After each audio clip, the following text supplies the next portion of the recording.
Hello, my name is Anna Heringer from the UNESCO Chair for Earth and Architecture. I'm going to talk about handmade architecture and about how architecture can be a catalyst for development.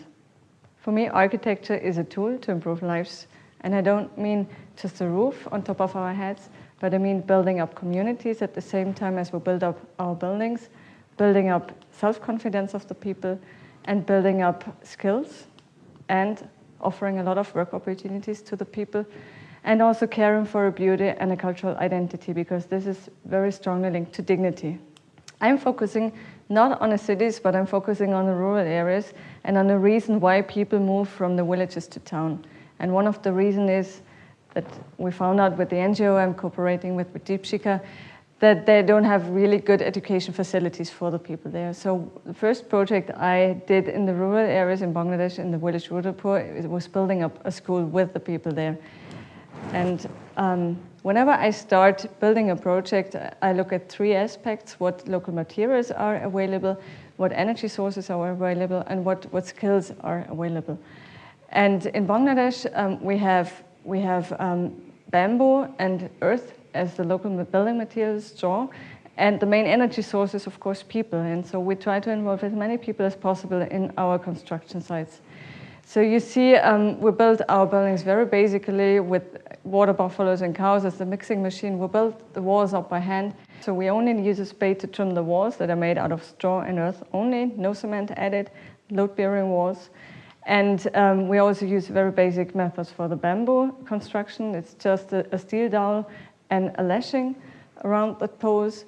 And we always try to involve as many people as possible, also the future users of the building. So in that case, we had the children coming every afternoon on the site to help us and doing really some meaningful work, because every person wants to be useful in a way. So it was a very important element of the school that we had, of this construction, that we had really the children deeply involved in the construction, and they felt like they built the school and not just someone from outside came to build it.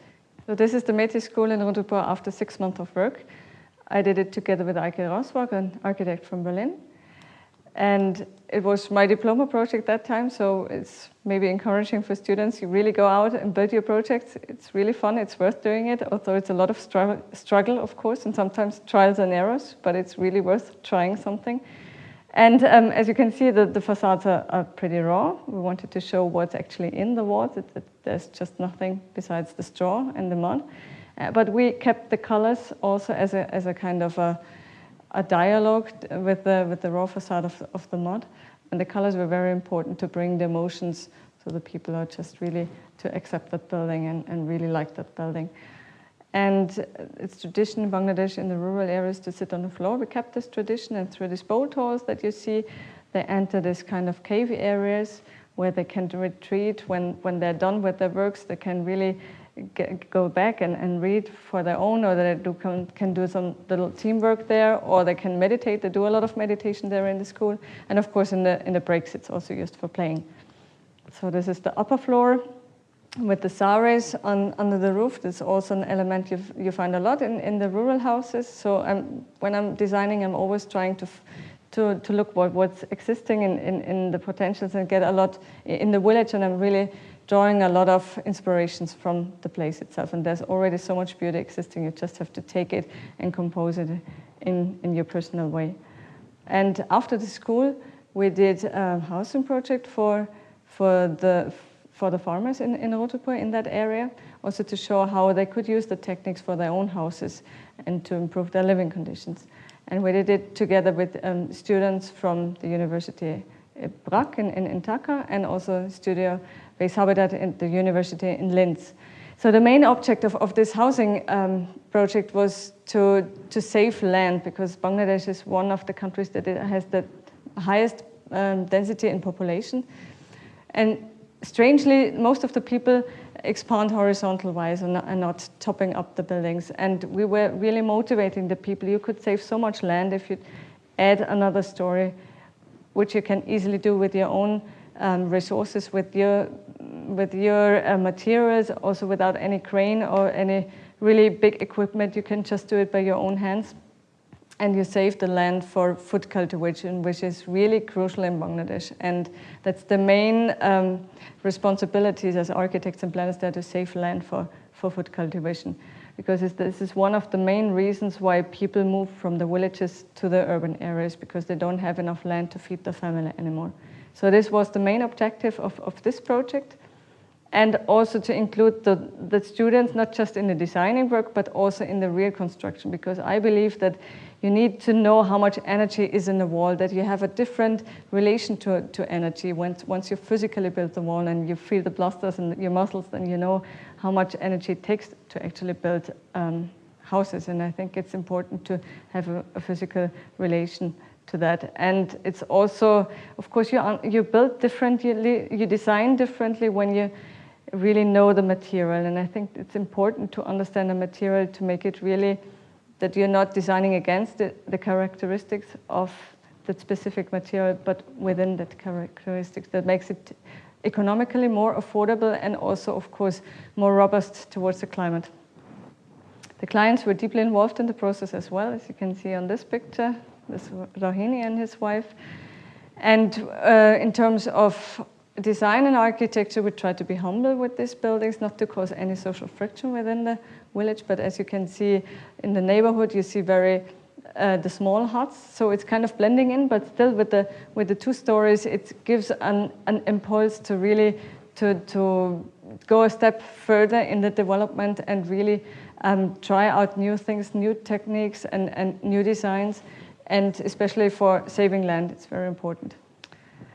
The other building that we built at the same time was the Deshi building, which is a building for teachers. It's very important also to foster rural areas, to mix the populations, that you're not just having farmers, but you also bring in like teachers, medical persons. And of course, you need good conditions to keep those people in those places. And we wanted to show that it's not usually when you have more money, you change the material and you go into materials that need a lot of carbon emissions and energy. But we wanted to show that wealth doesn't necessarily need to go hand in hand with changing the material. You can enhance it in putting even more time and design in the building and more craftsmanship, more refined craftsmanship. So in a way, you put the money into the people and not into the industries. That's what we wanted to show. This is the building from the back. And you see the drawings. They were actually the real site drawings. It was an absolutely participatory project since the project was not planned before the start. So it constantly changed during the process. Craftsmen were bringing in their know-how. I was bringing in my know-how, and the clients were bringing in their dreams and visions. So it was really like a growing organism, this building. And it was really, for me, the main joy of this building, really the process, to be so much involved with the people and really trust in what you have a feeling how it should look like in the end, but you don't have the full control in the sense that you have all the drawings all perfectly done. And I think this losing the perfection is kind of a way to really include a lot of people. In comparison to the other school, to the first building, we put in really even more craftsmanship and refined craftsmanship, because we saw that a lot of professions that, for example, the basket weavers in the village, they're getting less and less work opportunities, because also the buckets from China, the plastic buckets, are getting cheaper than the traditional baskets, although they're made locally. So they need new ways how to raise their income and how to use their potentials and their skills. So we just made kind of a bigger basket as the facade with the weaving techniques, as you can see here. And it gives a very refined atmosphere, and it's really something that people love when they come up and to this space. They really love the space, and they see, well, they're really astonished what you couldn't do with the most simplest and basic materials. And this is what we wanted to show. We really wanted to tease the level of skills and not changing the material, as I said before, which is usually often happening when you have some money in your hands. So we also brought in a certain level of high-tech, but also always in the aim that the building is autarkic again, that you're not depending on the high-tech. So I'm not fond of this kind of sustainability that uses a lot of resources and then in the end put some solar panel on top of the roof And then we think through the high tech we can make this building sustainable. It has to be sustainable from the very scratch on, and then the high tech like the photovoltaic is just the add-on. Cities exist out of materials, and this is big business if we think if we multiply it with the number of inhabitants. And for me, it's always essential to think whatever I'm designing and I'm building, someone is getting the profit, and I'm, as a planner and architect, I have in the responsibility to divide it in a fair way. So if I'm building with earth, I'm giving the money mainly to the people because earth is available and it's cheap, but it's the labor that costs. So ultimately, people, the whole region is profiting from a bigger project. And if I'm buying the materials, then it's, or if I'm going to prefabricated elements like corrugated iron or panels or the cement blocks or whatever, I just make a few people happy with that. When I plan my buildings, I multiply the design 7 billion times in my head. And I'm asking myself, do I contribute to more equality on this planet? Do I contribute to more cultural diversity on this planet? And how does it affect the environment? And as you can see, the scenery now, when I'm going to Dhaka from my working area, I pass these miles of chimneys, and it really hurts me when I'm thinking that we put all this unnecessary carbon emissions and energy into this material to make this beautiful raw material earth in a way better. But in fact, I think we're really losing a lot of uniqueness, and we can build fantastic architecture out of this raw material without all this energy involved. And we have examples of beautiful buildings all around the world in any kind of purpose, in urban structures, in rural structures, for palaces, for homes, and for hospitals. So, and humankind has always been able to use the potentials and the materials that we find on our feet are locally available to build beautiful habitats. And I think we have to start with this knowledge again, and we have to kind of reconnect ourselves to that kind of skills, and we have to relearn that.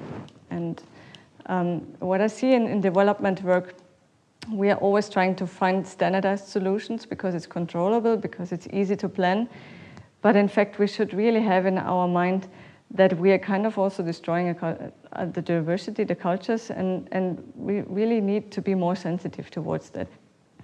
So here you see an example from Haiti where the planners were trying to bring in more individuality to the very standardized buildings. But this colors will eventually wash off and contaminate the groundwater. So I would really rather prefer a building process where the people are involved, where they have an opportunity to earn money, where they really can create some kind of ownership, a sense of ownership for the whole community also, not just their own building, because they were helping each other while building the buildings. For me, it's really essential that we go off from this standardized solution, that we really make site-specific, context-specific projects, that we add our global creativity to the local materials, to the local skills, and to the local potentials. And I hope this will contribute to more equality on this planet, at the same time to more beauty and diversity.